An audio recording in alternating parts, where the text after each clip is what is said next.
Hey folks, just a quick heads up about today's episode. This is actually a cross post with our other show, Giant Sized Violence. We had Sarah Kennedy on as a guest, and I thought she was just such an incredible creator within the trans community, working both within the realm of tabletop and board games and comics as well. And I thought that this actually might be a good fit for both show feeds. Plus, I'm still catching up on a ton of work. As you may have noticed on my last episode, I've been going through some stuff in my personal life.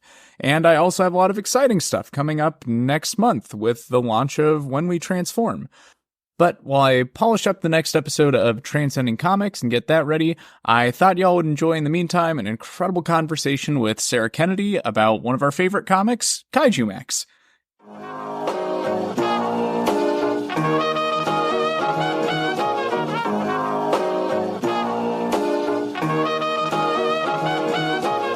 What's hanging, young hero, besides your head and spirit? That soul is saying something profound, so let them hear it. Welcome to Giant Size Violence, the Toku Comics podcast. I'm your host, Tommy, and joining me today is Sarah Kennedy, a writer, game designer, and developer that's worked on over 70 tabletop games, including RPGs for Star Trek, Power Rangers, My Little Pony, Werewolf the Apocalypse, and Sentai and Sensibility.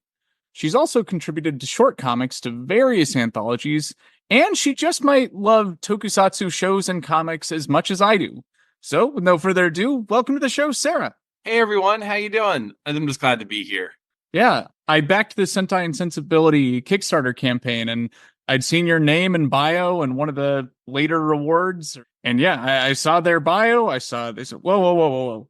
Another like trans Toku person that did the Power Rangers campaign RPG and like a million other things. And now, yeah, Sentai and Sensibility. Like, this person's too cool for me not to try and become friends with them. So reached out via Blue Sky, and now here we are. Aw, thank you. It's so amazing to be able to work on the stuff that I love. I mean, I've watched it since I was a kid, but it's stuff that I still enjoy, and I love all of it. Like, it doesn't matter if it's like labeled by the internet as the world's worst, like kaiju movie.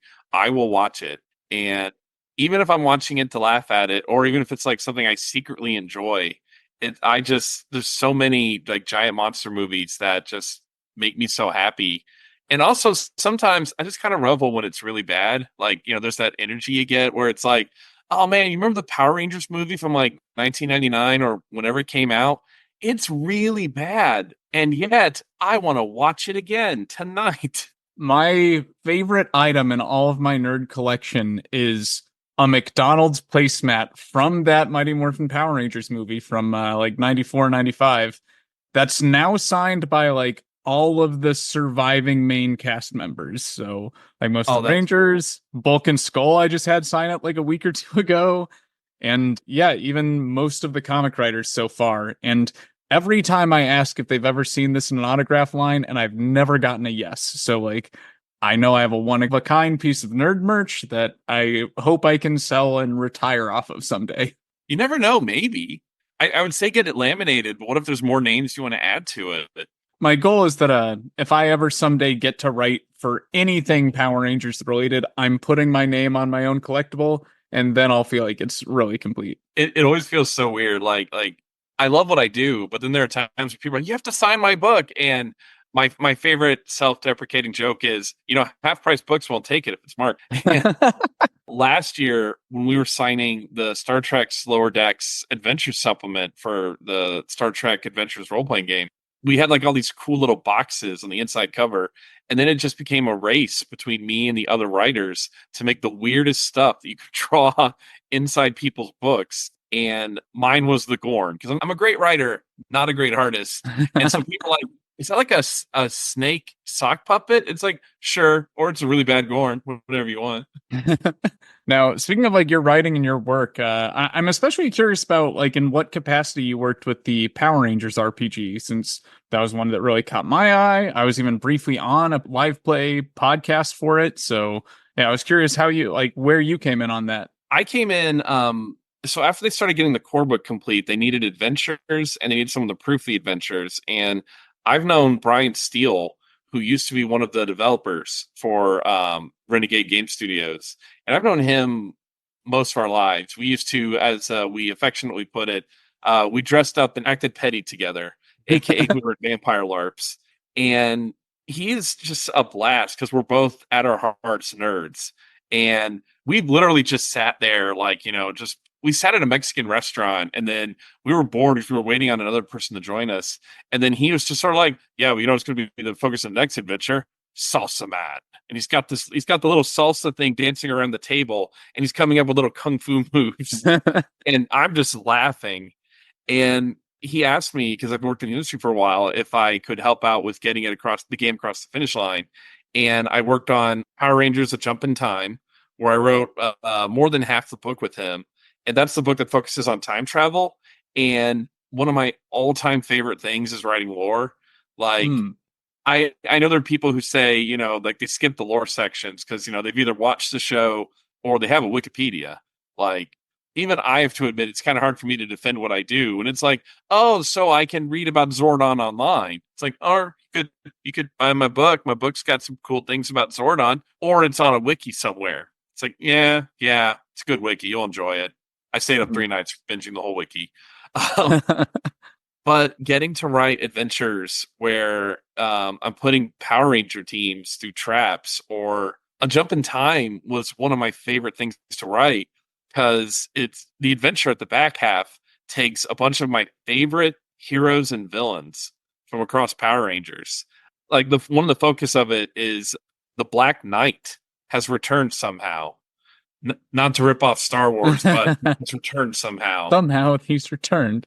And he's trying to resurrect his dragon in an even more monstrous form. And he's stolen so many magical artifacts that now it looks like he's going to do it. And he's rewriting time. And the players they're time rangers. And they're watching their reality slowly get turned into like ancient Camelot. And they have to go through time, and they get to meet Sheriff Stranger, aka to the Tommy Oliver of the Wild West. They get to meet Tom Oliver, the mayor of Angel Grove. It was so much fun going around finding all these like little just people that I enjoyed. Even like the White Knight, who we see for I think it's a total of 13 seconds. The White Knight is an important part of the adventure. And Brian is a really great hype man where he'll sit there and have the most serious face on, and he'll just be like, yes, that's excellent. That's really excellent. Yes, I like this. And you can't tell if he's joking, but he's actually being very serious. And you see the wheels turning. And then he's just sort of like, this is great. Everyone will love it. I love it. I think it's great. And it's like, I can't tell if you're joking. And he's like, oh no, I really love it. It's super cool. But that's where I come into Power Rangers, where I get to make Rangers. I get to make these scenarios that they get to explore the universe with. I get to proof dangerous traps and equipment. It's a blast. And getting to write about Power Rangers going through time was so amazing because I get to take people through ancient Egypt. I get to take them through, I'm blanking on Zordon's Eltar. Yes, the Guardians briefly. And getting to put in all these references to obscure people throughout the show. Like, I have the Gold Rangers, the Triforia? Yeah, like in ancient Egypt. Rad. Right. I love, it was so amazing. It was a wonderful opportunity.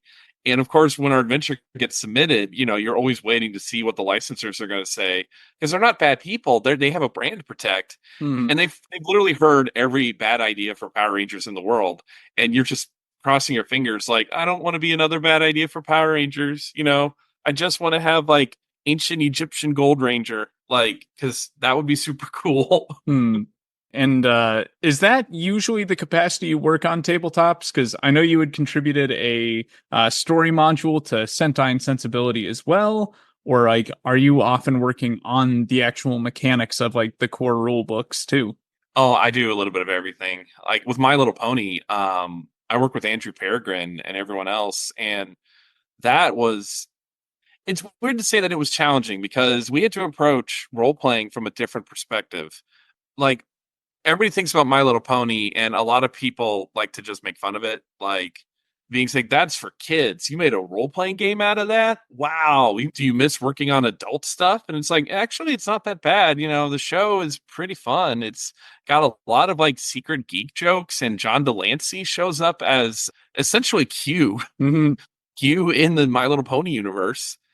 It was so much fun to work on it. I did skew my demographics for YouTube because I would log into YouTube and it would be like, oh, so you watch Bluey and you watch My Little Pony. Do you like Little Einsteins? No, YouTube. I do. I raise kids. I do not like Little Einsteins. But I do fiction. I do game mechanics. I do some editing work. I've written like lore. I make adventures and also playtesting where the joke that every game designer likes to say, am I allowed to make like kind of a crude joke? Oh, of course. Yeah, it's like, oh, I'm really good at playing with myself. I managed to make a profit out of it. There are times like my partner will walk by and I'll have a bunch of pennies on a map and I'm moving them around and rolling a die and just moving the pennies around. And they'll be like, what you doing? You look like you're playing some really low stakes gambling over there. I'm like, no, I'm designing an adventure. The Rangers are fighting Tengu. The pennies are the Tengu.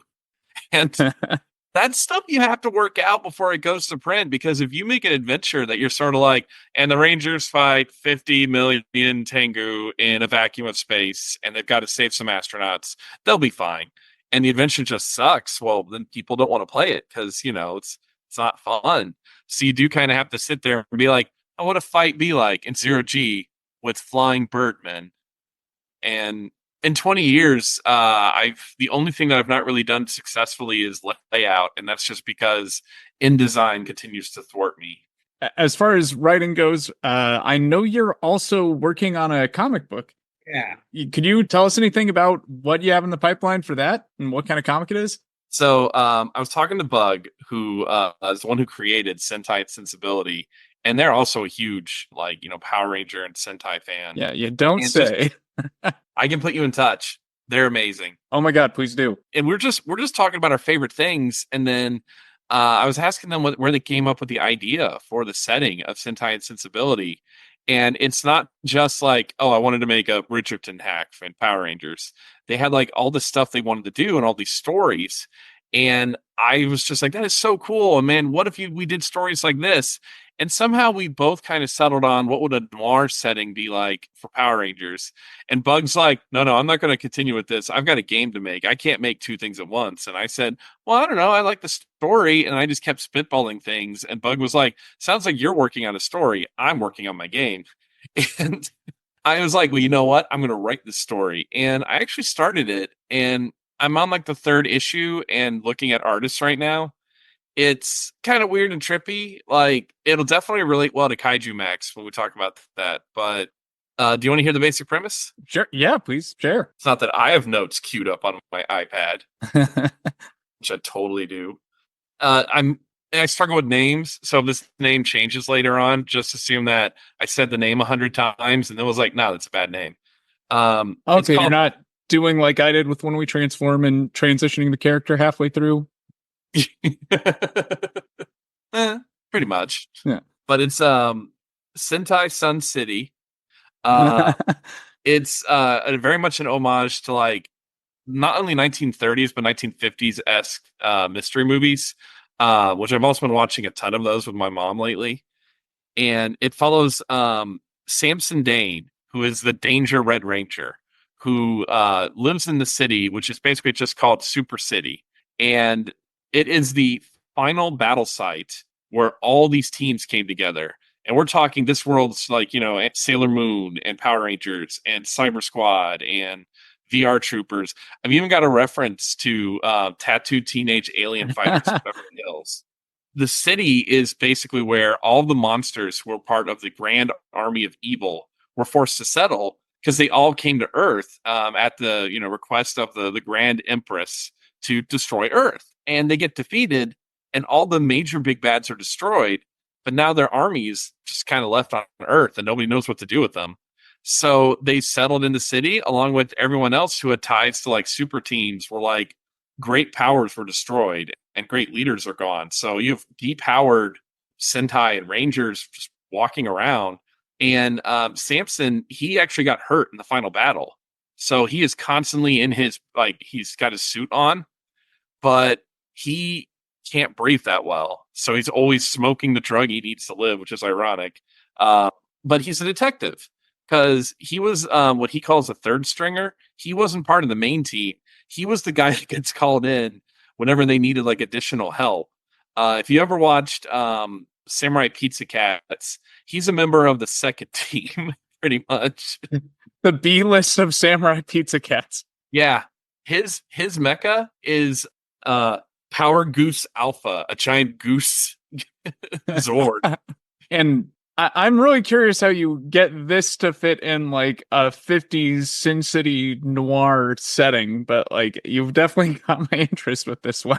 And just the basic premise is one day his old master is found dead in the city. Like he was in like a giant like jar essentially. Because not everybody came out of the final battle like to like riches and fame. A lot of them were just kind of abandoned. And now he's trying to figure out who killed his former master. And he teams up with like several other people like Olympette, who is a former prison power princess, who is blatantly queer and was always being told to be dainty and petite on her team. And she's very much like a muscular, very much like masculine woman, super lesbian. And because I'm not going to write something that doesn't have queer stuff in it, like, you know, because it's weird when I write things that I'm not seeing in it, and I know how important that is to other people. But yeah, it's fun. There's monsters. There's a surprise twist on who the actual killer is. It touches upon all the shows from my childhood, even if they're really, really bad. Like, I love Superhuman Samurai Cyber Squad, but we can all agree it was the Ultraman that was not Ultraman. Mm. It was, it was what, Ultraman Grid Defender or Gridman? Gridman. And Gridman's awesome. Like I did a whole episode on that. Gridman's great. The American version, not as much. Yeah, I love it, but at the same time, it's there's a reason why it was a one season show. And and one of the other bad guys references I can't remember the show now, but they're essentially Dracula comes back, his ashes get reincarnated in a car, and now these three teenagers have to merge with their trucks to become essentially truck rangers. Wish I could remember the name of that series. It was really bad. It was back in the late 90s. Everything's got to be Power Rangers. Oh, shoot. Like, so this was like a real show? Yeah. I kind of know what you're talking about, but I had no idea a Dracula car was part of that. Like, what Futurama was ripping this shit off. I got the name. It is what you would expect it to be. Vampires. Perfect. No notes. Perfect name. It's not great. You pitched that name to me in the time of Power Rangers and Transformers, and I'm like, sold. Yes, we'll have any of the like early cable networks no one has make this. It'll come on between Ultra Force and the Savage Dragon cartoon. Oh yeah, I love those. It was from '97 and not great. The name of the first episode is "Those Who Have the Fuel Shall Rule." Imagine Bela Lugosi saying that. Now, before we get too lost in the 90s, I think I should probably finally transition us to the topic of today's episode, which is a comic that both Sarah and I really love by the name of Kaijumax, written and drawn by Zander Cannon. I have wanted to cover this book on the show ever since James Herron mentioned it in the back of one of the first issues of Ultra Mega, and when I finally got the chance to check it out, was not disappointed. If anyone out there is like at all a fan of Tokusatsu, anything, Godzilla movies or Ultra stuff or Power Rangers, this book is absolutely for you. This is like the ultimate love letter to Tokusatsu, but with doing like new and original things, and I love it. But shortly after finding Sarah's work, I saw her post about it on Blue Sky, and I'm like, okay, I gotta finally move forward. I gotta finish the rest of this series. And so that was a perfect opportunity to finally bring her on the show. I discovered this series when I was at PAX Unplugged, the first PAX Unplugged. I think it was what Oni Press was there, and they were still figuring out the show as well. And I was bored, and just in between shifts at a booth, and I'm like, "Oh, what's this comic? Oh, I like giant monsters." And I read it on like the plane ride home, which had to be really weird because there's a kid next to me. And the kid's like, "Oh, what are you reading?" I'm not sure you can read this. It looks like you should read this, but you cannot read this. But it's so good and so deep on multiple levels. I'll just say that like this takes so many like comical tropes that we've seen even in like the cheesiest tokusatsu shows and movies like Son of Godzilla, and finds some really creative dark twist on it and makes something great. And yeah, I mean, like everyone I've heard that comes across this book is like in love with it. Like James Heron, who made my favorite Toku comic, like really sung its praises and was like, seriously, go read this. Alan frickin' Moore is quoted on the front of the book, and like a lot of other prolific figures in the realm of comics have seen this and been like, oh my gosh, this is amazing. And yeah, I think it's probably the perfect tokusatsu comic. So, especially if you're like me and love Toku enough to make a podcast about it, this might become your favorite book. It's weird how like, I mean, it's not weird. It's like a lot of risky elements intersect, and you look at it and you think, oh, like for people at home, like if I was to tell you that there was a comic book that had kind of like 70s era looking giant monsters, some of them being intentionally cheeky looking. Like there's literally like I think just a guy in like a giant devil suit as one of the monsters, and there's like a Rodan and a bunch of silly looking bird people. If I told you that you would take a comic with those characters and you would touch upon substance abuse issues, human trafficking, sexual assault, rent problems, prison problems, just everything, you would be like, okay, I want to talk about those because those are very serious issues, but not if you're making fun of it. And it doesn't. It incorporates it in a way that I think makes it so relatable, even though it is a comic. Okay, that sounded bad. What I mean to say is like it's brightly colored. It's like it looks like a comic from the 70s, and yet it's talking about very serious issues and not in a condescending way. You actually empathize with the characters. And when horrible things happen to them, you're like, oh no, I hope they get revenge because that sucks. Yeah. And there's so many huge concepts in this that, like, yeah, it's definitely a cartoony depiction of all these things. But, like, if you were to give this the art style of like Matt Frank or Dan Mora or something, well, the comic would be beautiful and like look like the tokusatsu movie of your dreams. I think it would be way harder to take like the type, like to stomach the talking kaiju and then like dealing with very human issues, and also just like there would be too much spectacle for the kind of story this is trying to tell, because it is a very grounded human story that just happens to be about giant monsters. Yeah, like one of my favorite stories in the comic. I mean, I'm not going to spoil everything, but they essentially encounter. They go down to Bryla, you know, the Lovecraftian undersea city, and when they go down there, it's got some escape. The main characters are escaped fugitives at that point, and they try to shack up with someone who's down there, and they learn how there's it. In this version of a Lovecraftian world, there's still like substance abuse and young people having too many kids in a system that doesn't support them, deals with the generational trauma. And you read it thinking, oh, this is a horror story. And then you learn that the horror is not what you expected. It's not a strange creature with multiple eyes from beyond time and space. It's, oh, in the real world, there are people like this who are not getting support and we're not helping them. And it simultaneously like cushions your landing, so it's not like hitting you in the face with it really hard, but it makes you think about it, because that's it made me think about it for sure.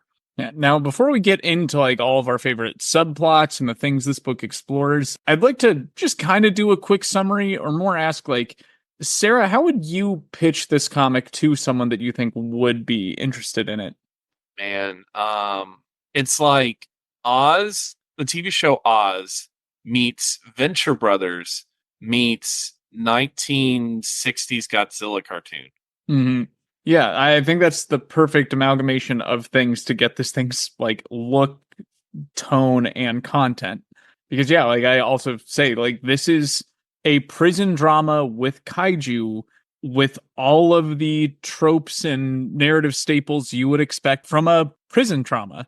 So like do take that as your content warning going into the series. Like this handles, if you expect to see it in an R-rated prison movie, expect to see it here. And that includes like sexual violence, like various things regarding discrimination and oppression. So like the hefty content warning.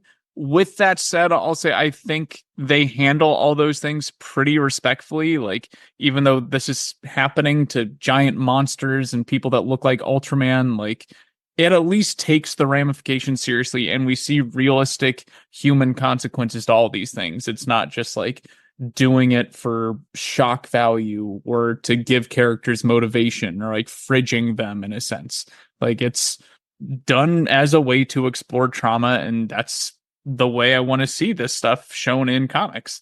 It just now happens to also feature like Kmart brand Godzilla and Ultraman.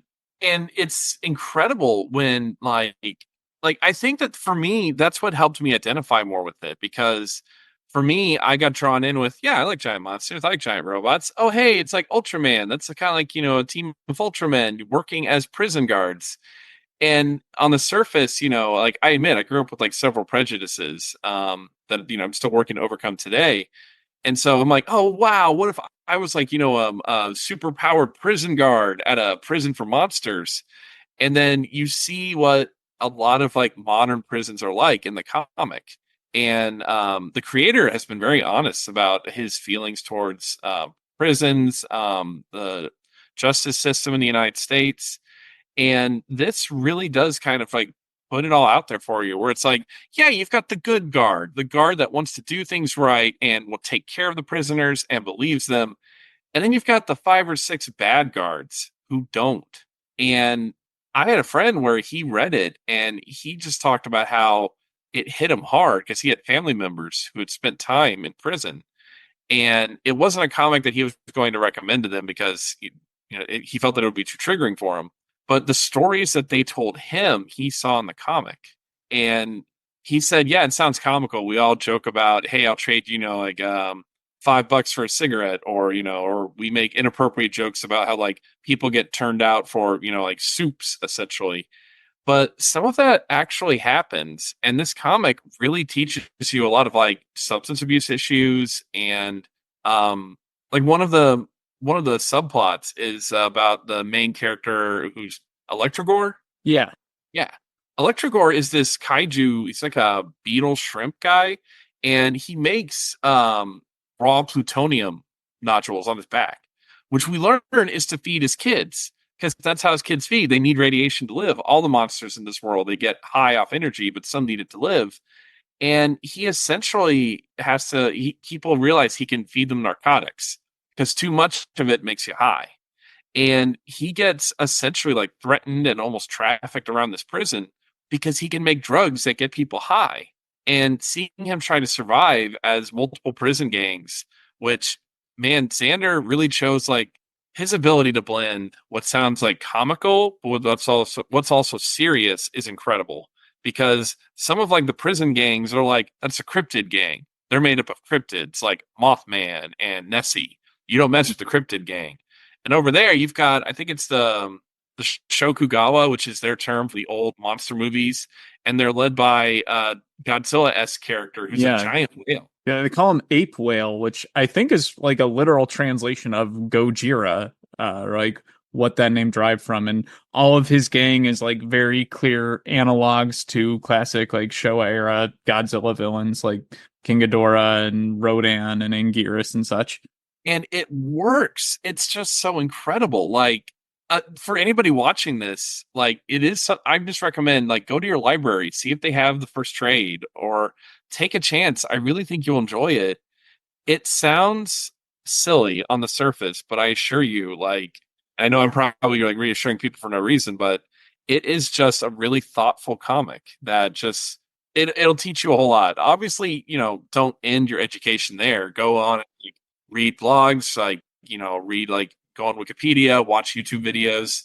I know there's great podcasts out there now made by people that either are now out of prison. I think there's even some made by people in prison that are very real to like what that experience is like. So like you can, if this piques your interest and you want to learn more, like you can learn directly from the people experiencing this. And it really like opens your eyes. And I know I always try to keep learning and, improving. For context, I grew up on like the east side of Indianapolis. I grew up in a really poor neighborhood. I love my grandmother, but my grandmother was extremely prejudiced, and not just in a, oh, well, she was just prejudiced, for a person from her era. No, it was love Grandma Spears, but yeah, no, it was pretty bad. And as I got older, I realized, having to overcome a lot of that, just innate, I'll be blunt, internalized bigotry, where I was never someone that like threw out like slurs left and right. But I was also someone that, like, if you found me back in high school, I was probably that little shithead who would say, "Why are you running if you didn't do anything wrong? If you're innocent, you don't have anything to fear from the police." And, that's the sort of thing where like this comic will definitely be like, no, here's a look at why someone might not trust the police. Here's a look at why someone feels they have to run because maybe they had a bad experience with a cop once and they don't want to have the shit kicked out of them again. And it uses that blend of whimsy and humor to really just kind of show you, oh no, in case you didn't believe people that like you saw talk about this online, how about have like a corrupt Ultraman just beating someone up because he was paid to by Space Bunny Mafia. It's really awesome. It's weird to talk about this comic, and like, I hope I'm not sounding sarcastic. It really is awesome. Yeah. I guess to give people an idea, like, because I'm assuming most hearing this probably haven't read the comic yet, but like our main plot focuses on this Electrogore character as he's captured, taken into Kaijumax for grand theft electricity. Like he was just feeding on power cables under the ocean to turn into energy for his kids. Gets taken into Kaijumax, and we follow him as he's trying to escape and trying to reconnect with his kids that he knows are still out there in the world. And through his eyes, we get to see like all the realities of what kaiju deal with, kind of as like these second-class citizens of sorts. Like there's various kaiju law, like a whole legal system around like how this world deals with kaiju. There's a lot of good background world building on it. And then, yeah, like it's just chock full of really good side plots that like explore this world further. Like one of that's like the dark twist on Godzilla's Revenge or Son of Godzilla, where we see the son of Ape Whale starts seeing a little boy who starts telling him to do worse and worse things to like climb up the ladder of the like that particular gang. We follow guards and like seeing how like a good guard can make a mistake and it turns them into like being agoraphobic. They don't want to shrink ever. Or like, yeah, other guards owing money to cartels and that fueling like all the messed up stuff they do. We get a Mecha Godzilla stand-in that's like now a pacifist, and seeing how like Mecha Kaiju respond to all this is like kind of religious zealots of sorts that worship the cloud. The Great Cloud, yeah. Yeah, like one day all will be stored in the cloud. All will be uploaded. Well, yeah, we get like an abusive relationship between a lady Ultraman guard and like the most awful monster in the series, and seeing how that affects her in her life and other characters' lives. And personal favorite was I forget his name, but the goat man that's being manipulated by like an evil volcano. We find out also I loved him. Yeah, like I really like what they did with his story and how things turned out. Like there were moments that made me cry with that character. He's based off the Pope Lit monster, which is apparently a demonic devil goat. But I went to Kentucky recently. I found out about it, and I'm like, oh, that's what I read the comic. And yeah, he's the literal son of the devil, but his body is a little goat dude. And yeah, it's his storyline. I was so happy with how it ended, but it takes some dark turns. Yeah, like he's kind of the real victim of Kaijumax that you see like just trying to survive as like generally a really innocent character. Like I don't think he did do anything wrong. We find out like he's just kind of taking the rap for what others have done, and finding out like he's always been in this position as like the son of literally the devil. Like his super religious mom comes and she's like a nun, and then we find out she's a Satanist nun. That was like one of my favorite twists ever. Yeah, I just love the sweet moments too, where it's just yeah, it's so good. I know that's not a way to pitch a comic. You can't just keep saying it's so good, but I think about all the stories. Like, um, one of my favorite things that just popped up about that was also like they go to court, and Yeah. one of the like you talked about it earlier. They talk about how tough the public defender system is because so there's Pokemon in this world. They're also kaiju, but there's Pokemon. And imagine if Meowth was a really tired public defender and he works for two showboating attorneys, and he's trying to convince people to be like, no, look, just plead guilty. You plead guilty, we'll get 3 years. If you fight this, you'll get the chair. But come on, if you just plead guilty, and you see how people like to make fun of public defenders and how he's showing up in an old suit, kind of like Better Call Saul, and all like the prosecutors and even some of the more high profile public defenders, like they represent clients that can pay them like $1 million or those weird little discs they use in the comic. But he doesn't get paid that. But people still need a defense, and they need a good defense. Like they talk about how everybody's entitled to a defense in the United States, but not everybody gets that. That was one thing I liked about the structure of the series. Like, I had thought it was only 3 volumes long for a while because I was at Howell's City of Books when I looked through their massive indie comic section. I love that. And like the first 3 volumes tell a very full story that like follows Electrogore and like explores the world. But then in the second half, the last 3 volumes, like each one takes a pretty clear source of inspiration. Yeah, the whole fifth volume is very Pokemon focused, and like we even see they have like reverse Pokemon battles. Like there's underground dog fights, but with humans instead, and like even treating it like a Pokemon battle. I remember because I just remember just like a kid gets put up against like a former soldier, and it made me definitely think I love Pokemon. I play Pokemon Go every day. But it is weird when people are like, "Isn't it like animal fighting?" And I'm like, "Oh, I hope not," because I love this game. But also, that would make me very, very sad. And yeah, like the world of references they build in this, like it's everywhere and very sentimental usually, even when it's something silly. Like we find out the prison warden and the person he answers to are what I've heard other kaiju podcasts refer to as Kennies, like from Gamera, like the little kid sidekicks that they focus on.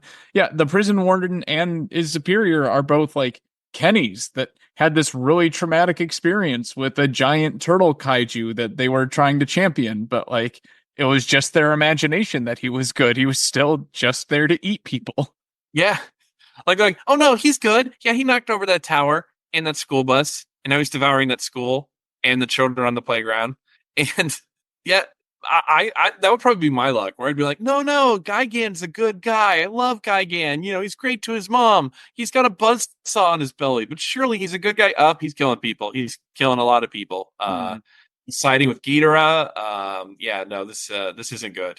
What I think was the most impressive about Zander Cannon's use of references, though, is that like he really builds like a kaiju language full of like slang that is believable, but also clear references to various Toku properties. Like anytime they say "goddamn," they say "Goj damn," as in like the first 3 letters of Gojira.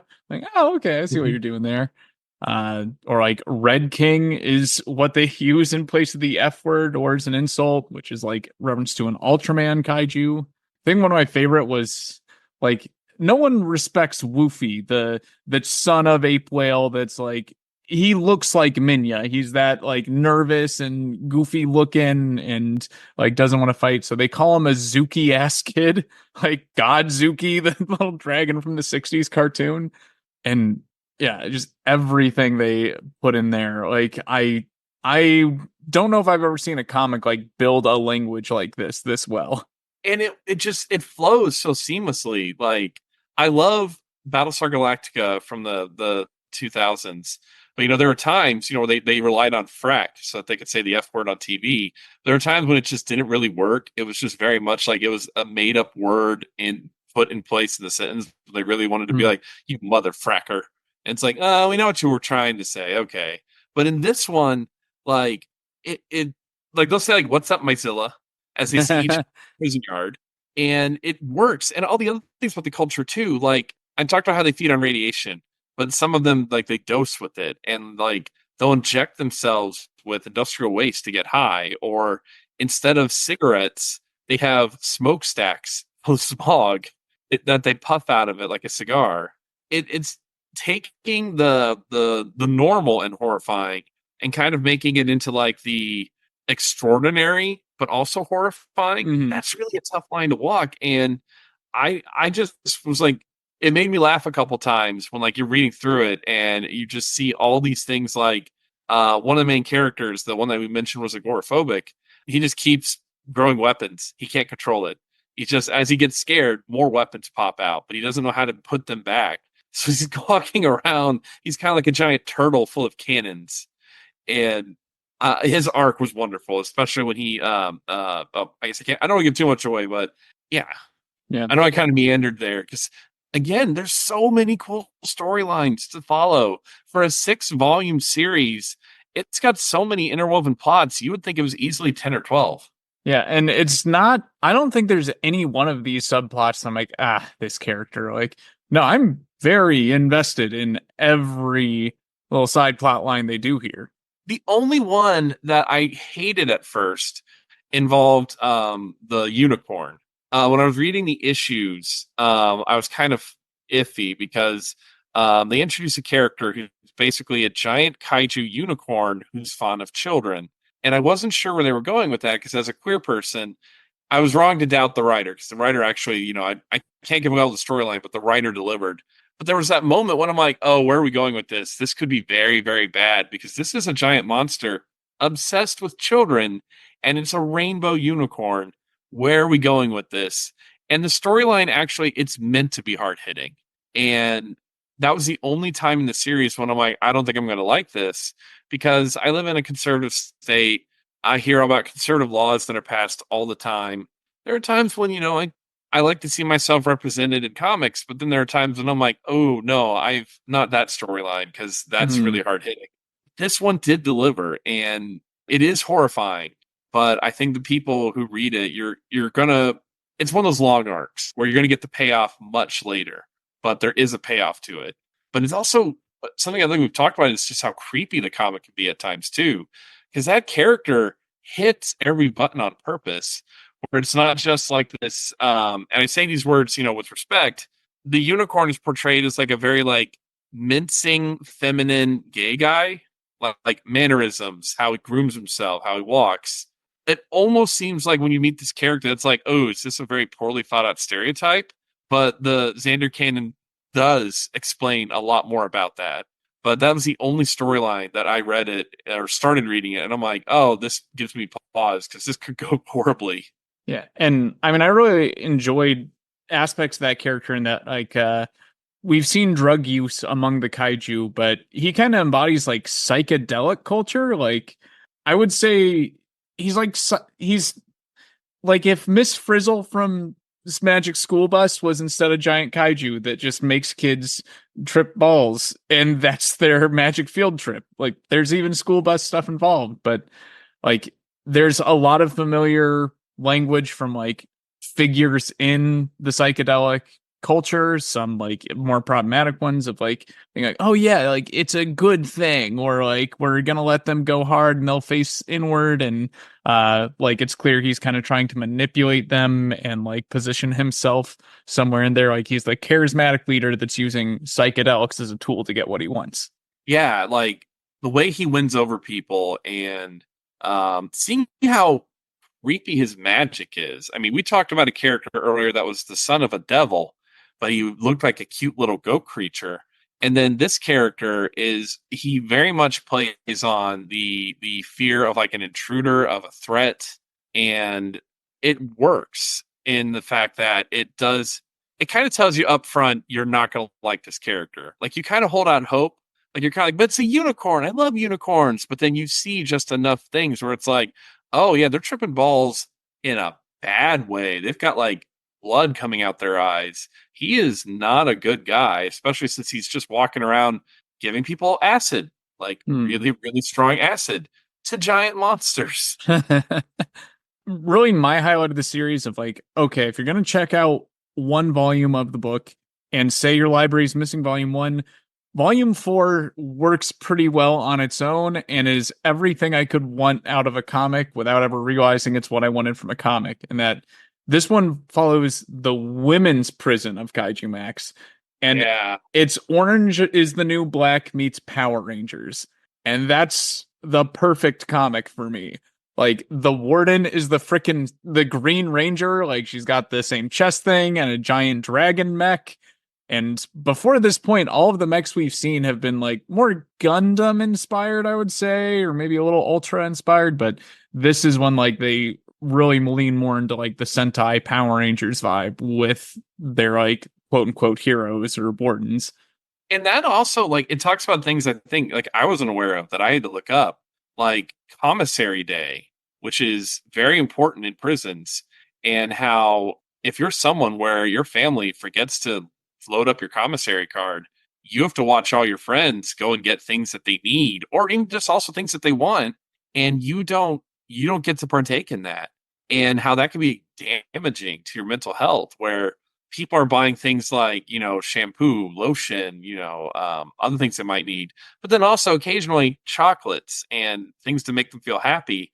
And if like one of the characters, her boyfriend, who is a bit of a jerk, keeps forgetting to load her commissary card, and so she doesn't get anything. She has to just stare at people, and she doesn't get a comb, she doesn't get any makeup, and it one of those things where I learned how that can just be, it's like a miniature holiday for people in prisons where that's the day when, I know it sounds silly, but if you've really been wanting to get a bag of chips and you've been eating nothing but what's in the commissary for a week, that's that can be important. I mean, I've never been in prison, but as someone with like stomach problems, I've had to give up food. And then there are days when I'm like, no, this is a day where I'm going to have like a really big steak. And if I don't get the steak on that day, I'm sad.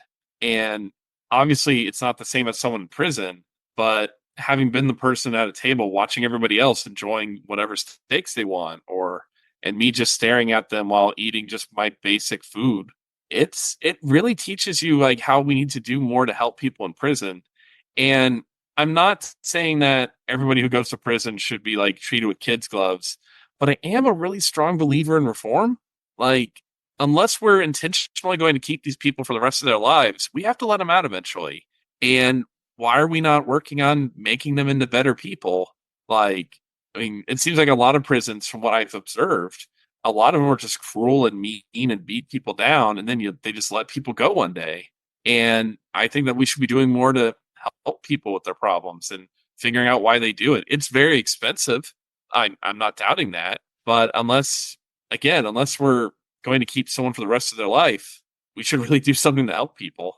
And I do think this fourth volume kind of explores that. Like it looks through the eyes of like a prison where the warden is trying to do good and make a better place, and like seeing the pitfalls even that has. Like they still have to struggle with guards that are like being brutal, or like outright abusing the prisoners in outright damaging ways. And I wouldn't say it demonizes at all the idea of like trying to reform prison, but like instead showing just how even with the best intentions, like this is a fundamentally broken system that's historically employed some very damaging people, and like how hard it is to even work within the system to bring that reform into being.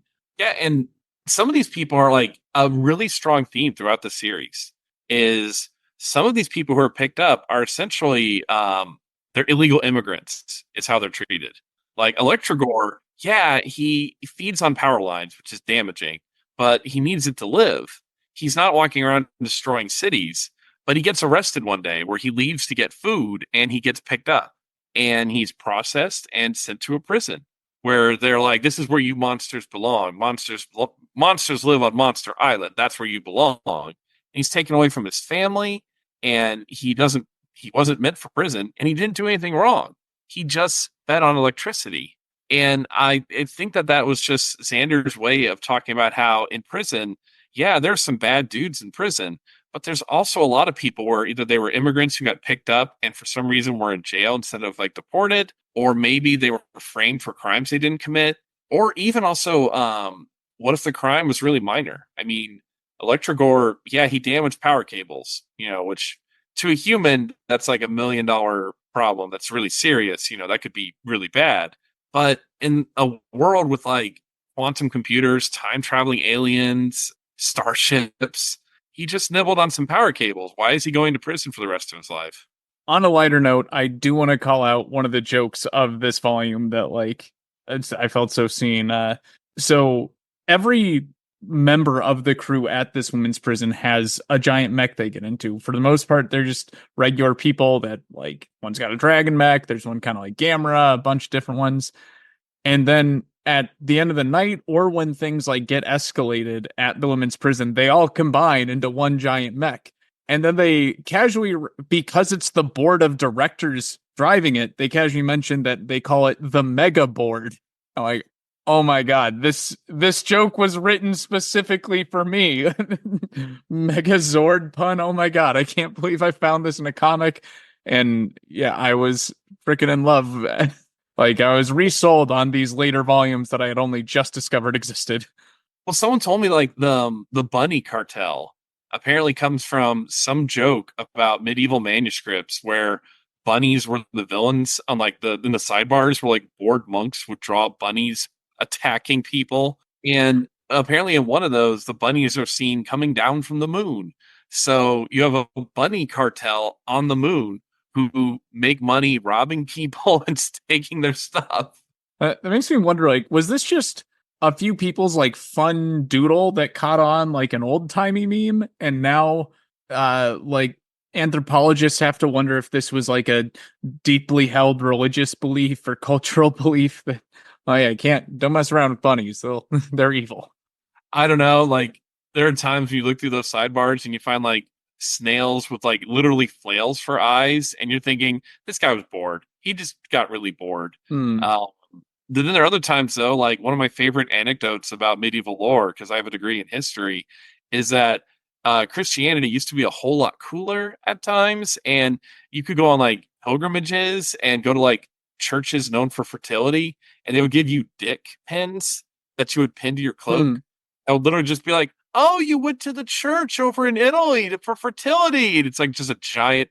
It's balls in a dick. It is sometimes it has wings, sometimes it has a halo, and I just want to imagine like back then, because we think about in the Middle Ages how the church is kind of like very oppressive. What bishop signed off on that, going, "Man, we got to increase tourism. You don't increase tourism, dicks," and just somebody else going, "All right, let's make dick pendants. Let's make dick pins." Got to fill them pews somehow. That might be what I call this episode, Dick Pins. Dick pins. On Dick Pins and Kaijumax, featuring Sarah Kennedy. How do you like that being in your Google search results? I love it. I love it better than some of the search results for my dead name, where my dead name is John Kennedy. So there apparently was someone very famous in the 60s.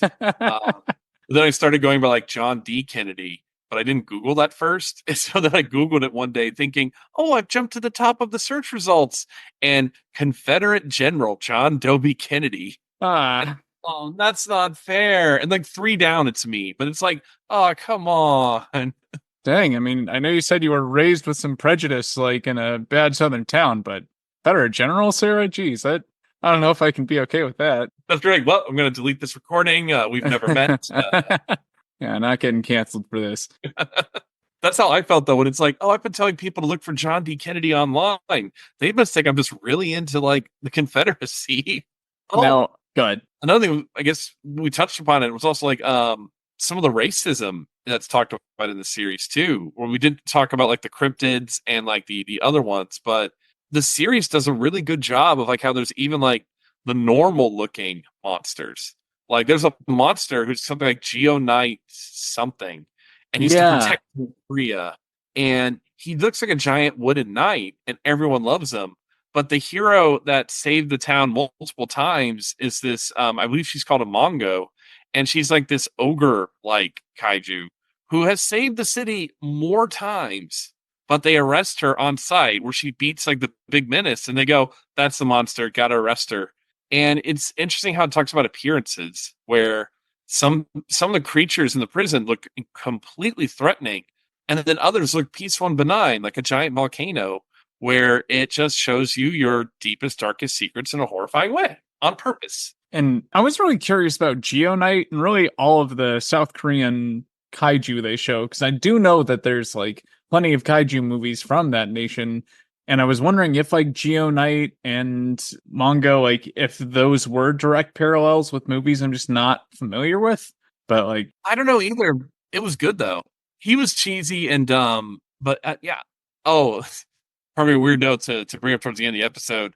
There is a whole lot of kaiju sex in there, like consensual sex too. So like Geo Knight scores it big with a space empress, and you don't see like completely graphic things, but the way it just pops up randomly, it's like, where's Geo Knight? What's he doing? And then it cuts away, and he's getting it on top of a bunch of destroyed buildings. with like a UFO mech looking thing. Yeah.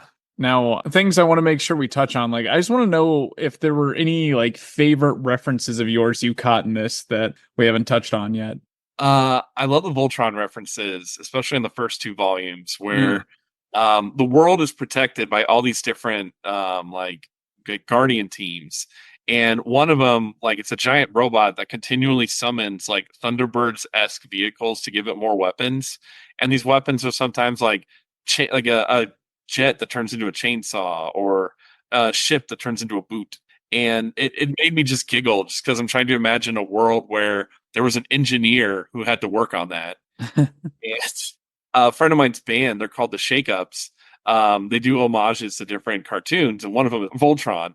And my favorite song from them is literally I'm a Leg. And it's a catchy song. And it just made me think of that the whole time I'm reading it. I really like the whole like the rat battling kaiju, just because there's this kaiju where he's like trying to fit in, be normal, and be the ex-con with a noble job, and he's trying to not talk and rhyme, and he's trying to fit in with coworkers after work, and then he gets really mad, and then you know he gets really mad because he starts rapping and battling. Yeah, and him and his brother are like direct references to War of the Gargantuans. Yeah. Gargantuas, yeah, like the weird Frankenstein giants, which I hear is like a great classic Toku movie that I haven't seen, but it's on the list. I just love all the little references, but those were my favorites. And and just because it's super cheesy, but I really love it. I love seeing the Mechagodzilla characters heads up display and how he just has like weapons everywhere, and they're all really silly sounding, like X-ray cannon, eye drill. Yeah, eye drills would sound horrifying. I really liked some of the references to like non-Toku things. Like it was a small throwaway line, but they interrogate one of the creatures from like the underworld Lovecraftian area, and like as they're giving the report of what they learned, they just have a line of like, also, time is a flat circle, but I'm not sure how that relates to anything. Which I had just finished watching True Detective, and that's like what Matthew McConaughey's always going on about. Time is a flat circle. That was, and I love that series. Oh yeah, I didn't expect to love it so much, but like I wanted a lot more of that Matthew McConaughey afterwards. Like I just know him being all memed now, but I think McConaughey in True Detective is such a vibe. Like I love to just go on little McConaughey rants anytime a psychedelic idea comes up. It works. Like, oh man, I know I've said that probably like 90 times, but it almost like the series needs that humor. Where like I think if the series didn't have that humor, you would lose interest because after a certain point, it would almost be like a really whimsical sociology study. And the jokes, the inside jokes, you know, I think it has to remind the reader that it's like, yeah, we're having fun, we're learning, but we're having fun. One of the things I also enjoyed was there's the character I mentioned, like I think he's like Red Gargantua or something, and he's like, you smoked all my smokes, man. He's holding up these upside down smog stacks. Oh, and I forgot about the guy that keeps sharks, like they're pigeons. Like he Oh yeah, like megalodons. That's like a special treat for him. Yeah, he keeps them alive though, and he has all these names for them. And if I was a giant creature, I'd have giant sharks as pets. Like I would. Of course. I think my favorite thing of like, I can't believe you put this in there. It didn't need to be there, but the book is better for it. They bring in like a shipment of human-sized kaijus, like what you'd see in a like Kamen Rider episode or something. And they're like an acting troupe. And they put on this musical play that's like about kaiju history. Yeah. And it's clear they're doing Hamilton, but the plot is the original Godzilla movie. And like the scientists in it and like the invention of the oxygen destroyer.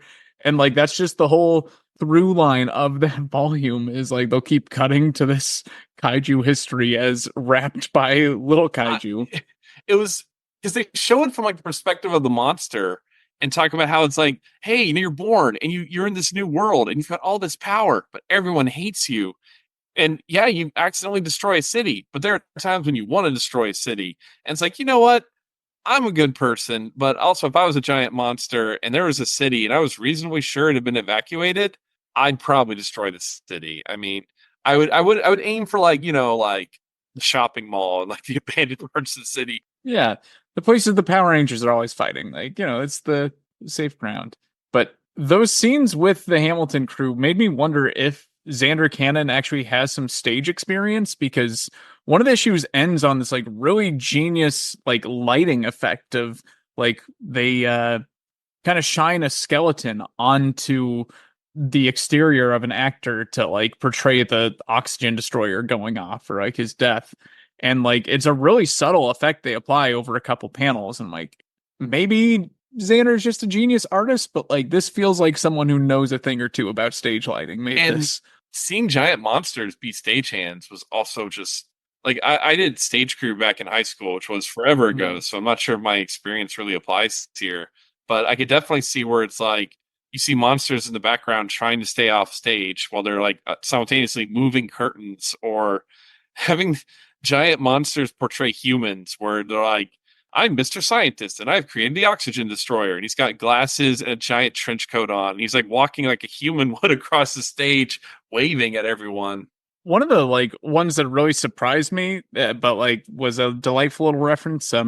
When one of the female guards is going to be like giving birth in a later volume, they call 911, and the paramedics that come to help deliver the baby are the Dinobots from Transformers, all decked out in like paramedic gear with like a hologram hospital they project.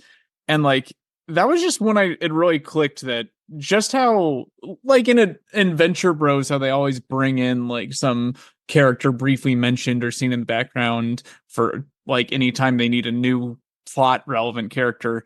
In this, like every time there is a narrative hole that needs to be filled, Zander Cannon comes up with some like hilarious reference that like it's just like it's clever, but it also fits what's needed really well. And it's like, yeah, the paramedics didn't need to be the Dinobots, but like it makes me really happy that they're here. One of the Sentai protectors of the world, he flies around on a flying bike, which looks just like Captain America's bike from the Captain America movies from the 80s. A silly, cheesy, like hang glider bike, which we still don't know why Cap's rolling up on the Red Skull on a hang glider bike, but that's basically what it looked like. It's called style, baby. Now, yeah, having addressed, I think, all of the like great standout references that I had like written down as I was reading the series, I think we're probably ready to start wrapping up for the question of the week, unless you have any final notes you want to throw in about Kaijumax. No, other than it is a series where if you're someone that always wants crisp, clean artwork, like if you read like the current run of Avengers and you're used to that kind of artwork, this is not going to be a comic with that kind of artwork. But the art style really works for the story they're trying to tell. And I think if you give it a second chance, it's a really fun series that will make you think. So today, for our question of the week, I wanted to tailor it to you as someone who has quite a bit of experience with Tokusatsu adjacent games. Do you have any particular favorite or highly recommended games specifically related to kaiju and Tokusatsu that like shine out above the others, right? What's your personal favorite kaiju related game that can be a tabletop, an RPG, or even a video game? That is hard. And just games, not like movies or anything, just games. Yeah, just games. It has to be in the realm of games. It's so hard because there's a lot of them. There's one from like the Sega Genesis era, which I want to say was called Destroy All Monsters.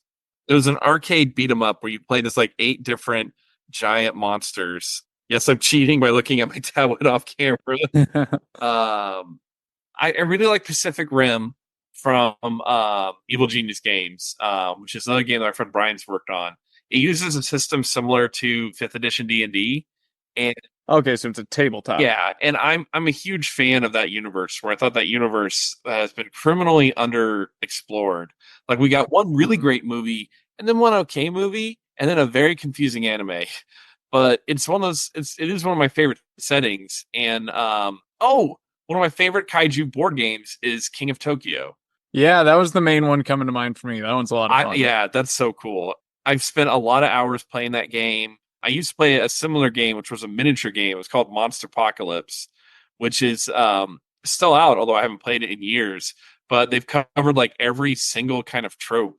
Where last time I looked at the website that had the game, they had giant apes. They had invading Soviet Union doppelgangers and giant tank mecha.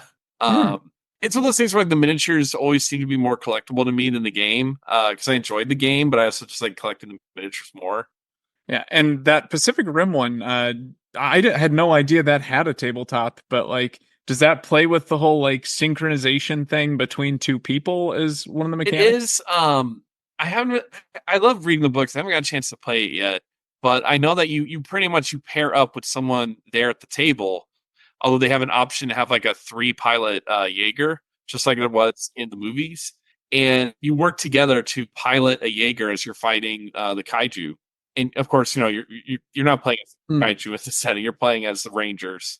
Which again, I love how the reference to Pacific Rim was like, "Wait, you're all Rangers? That's a very specific name for people piloting giant robots." Yeah, I gotta look into that because like my one major complaint about the Power Rangers tabletop, at least its base game release, was like I thought the mechanics for the like combined Megazord were really vague and really sparse. And that was like the main mechanic I wanted from that game, since like there's a million superhero games out there that I can like rework to be more tokusatsu flavored. But like I specifically wanted a game designer better than myself to come up with mechanics for like how to get multiple players to control one giant mecha in a way that's like fun and satisfying. That's so hard to do. Like, because a lot of games, they're like one of you's the pilot, and then the rest of you just kind of like hangers on, like literally. And it's like, oh, that's not as much fun at the table. And then other games have tried to be like, oh, well, what if we just pass the ball around and like everybody gets to be the pilot for a turn? But that can be frustrating because then what if each player wants to do something different? But I think that we're now kind of like in a nice era of like game design where it's not just like the 1980s and it's like, well, we've got this thing called a D20. How do we use a D20 and to make a giant robot? Now it's well, we've got like this setting and we can modify it with this hack and we can get a pretty good game out of this. And all roads pretty much like lead to fun. And I think the answer I would throw out there that I'd tie into this would be Chroma Squad, which is like a computer kind of Final Fantasy Tactics style RPG tactics game where you play a group of actors that are on a show like Power Rangers, and like you have to upgrade their special effects and suits. And over the course of the story, you start to realize like, oh, this might be like kind of real what they're doing. But their giant robot fights, I think, have the closest thing to a mechanic that like if I were a better designer, I think could translate of like depending on what mechs you use, there's like cards of the moves available to you. So like if each character, depending on what robot they contribute, has like a number of like what set moves they're able to do on their turn, either passing the buck or like, okay, I can buff us in this way, or I can contribute this to a turn with this kind of cooldown or something, would probably be the way I'd want to do it. But yeah, Chroma Squad's great. It's on sale on Steam like all the time. And yeah, like I think is that from a pretty cool studio. And like I love the story of it. I love its world. And if any of the people behind that game are out there, I would love to make a Chroma Squad comic because like it's Power Rangers, but you can do almost anything and play with like the fact it's a show. That's a awesome creative sandbox. Like, I will gladly enrich this IP. Like, let me help. I love really meta like comics and everything too. So that would be my jam. Now, Sarah, as far as your upcoming projects go, what can you tell our listeners about, like, any upcoming games or other things you're working on? We just had My Little Pony, a story for all seasons drop, where it's 4 themed adventures for each of the seasons. And then I run an adventure which features the Griffins, who are one of my favorite characters to explore in My Little Pony. I get to write about Griffins, and I know it's weird. I like obscure, weird animals, but I've always loved birds. And so bird-themed monsters are really cool. Getting to work on the Griffins and explore their culture and talk, and not just portray them as, like, because there's the negative stereotype of, oh yeah, they're obsessed with greed and gold, and trying to move beyond that and be like, they could be heroes too. I mean, they're great bad guys, but they could be heroes. I just had the Werewolf 5th edition storyteller screen drop. So if you're a big Werewolf fan and you need more help with running your games, it's a pretty nifty add-on. And then from Renegade, I designed a lot of the equipment and mobile bases for the G.I. Joe Quartermasters guide, where I got to I know this is going to sound super nerdy for the people at home, but I got to look up old school toys, look up the little things on the back of the boxes for the old school toys, and then be like, okay, what if I was actually a weapons manufacturer trying to pitch a terror drone to some terrorist outfit? Be like, this is your terror drone. This is what it's used for. This is the many uses. This is its weaknesses. This is its price point. Wow, that sounds like the most fun way you can, like, repurpose those. Are like, I love that you got to look at the backs of old toy boxes for a job, like, for professional reasons. That's rad. It's fun, and I couldn't afford the cool GI Joe vehicles when I was a kid, so I'm reading all these things like the weird, like, shark looking submarine that Cobra had, and the weird laser weapons it has attached to it, trying to come up with a practical and reasonable reason for, like, the Cobra covert spy post, which is basically like a barricade and binoculars, and be like, yeah, so this is a real piece of equipment and why it would be useful, and not just take the binoculars off and hide in a tree. Now, Sarah, for our followers that want to know where they can follow your future projects, games, and hopefully this comic someday, where can they find you? You could find me over on Blue Sky as Triceratops, triceratops.bluesky. Whatever their naming thing is, but Triceratops. Really wish I had grabbed Biceratops, but it was already taken. And then you can find me over on Twitter as, I hate that I'm so old, I look up my own name, SarahStone83 over on Twitter. I post rarely over there, but it is one of the best ways I could promote my work because my engagement's pretty big over there. And yeah, I'm a big old fan of Blue Sky. Like, it feels just tailored right. I'm not getting a bunch of crap suggested at me. All the bigots still have Twitter, so I think they just don't really bother to move to Blue Sky. And Blue Sky has some really nice blocking lists for the transphobes that are on there. So, yeah, big endorsement for Blue Sky for me. Like, it's my own little mini Twitter of the creators I really like that are super involved there. And it's still fun. It's got some kinks it needs to work out, but overall, I really enjoy it as a platform because it reminds me of how Twitter used to be. The only thing that I really hate is how if you comment on someone's post, it shows up for everyone else. Not that I say anything like salacious or, mean over there, but it's just people are like, you talk a whole lot about the paper shortage in the gaming industry, and that's clogged my feed. And I'm like, oh, sorry, but it's kind of important. Sorry, I could talk about paper a lot.